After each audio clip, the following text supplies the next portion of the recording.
ফের আতঙ্কের হাতছানি। একদিকে অমাবস্যার কোটাল, অন্যদিকে ঝড় বৃষ্টি, যার জেরে সুন্দরবনে নদী বাঁধে বড় সড় ধস। এতেই ঘুম উড়েছে দক্ষিণ 24 পরগনার কাকদ্বীপের সাতের ঘেরি এলাকার বাসিন্দাদের। জানা গেছে, মঙ্গলবার রাতে জলোচ্ছ্বাসের জেরে মুড়িগঙ্গা নদীর বাঁধে 30 ফুট ধস নামে।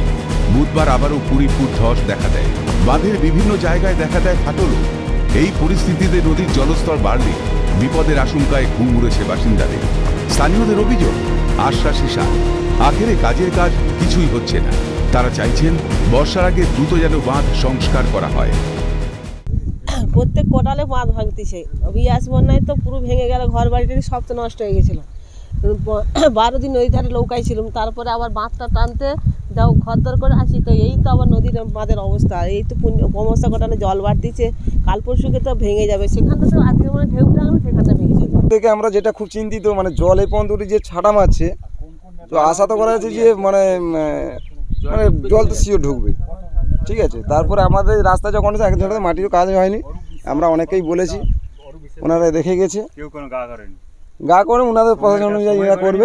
খুবই ভালো, এই তো বর্ষা পড়েই গেল, এরপরে আমরা কোথায় গিয়ে দাঁড়াবো? শুকনো সময় কাজ হয় না, শুকনো সময় তো এখন মতো কোনো কাজই হয় না। নজরে রয়েছে, দ্রুত এই সমস্যার সমাধান করবেন বলে জানিয়েছেন বুধাখালী পঞ্চায়েতের প্রধান। সহ আমরা আমাদের পঞ্চায়েত মেম্বার সহ আমরা ইতিপূর্বে একাধিকবার ডিপার্টমেন্টকে জানিয়েছি, বিডিও সাহেবকেও জানিয়েছি অনেক আগে, এবং বিধায়ক সাহেবের নজরে রয়েছেন, ওনারা বিষয় দেখছেন। তো আসলে যেটা সমস্যা হচ্ছে আমরাও আমাদের নজরেও আছে, আমরাও দেখছি ওটা কীভাবে। তবে আশ্বাসে আর বিশ্বাস রাখতে পারছেন না গ্রামের মানুষ। কবে মিলবে যন্ত্রণা থেকে মুক্তি? উত্তরবন্দি সময়ের বেড়াজালে। দক্ষিণ 24 পরগনা থেকে সৈকত ঘোষের রিপোর্ট, ক্যালকাটা নিউজ।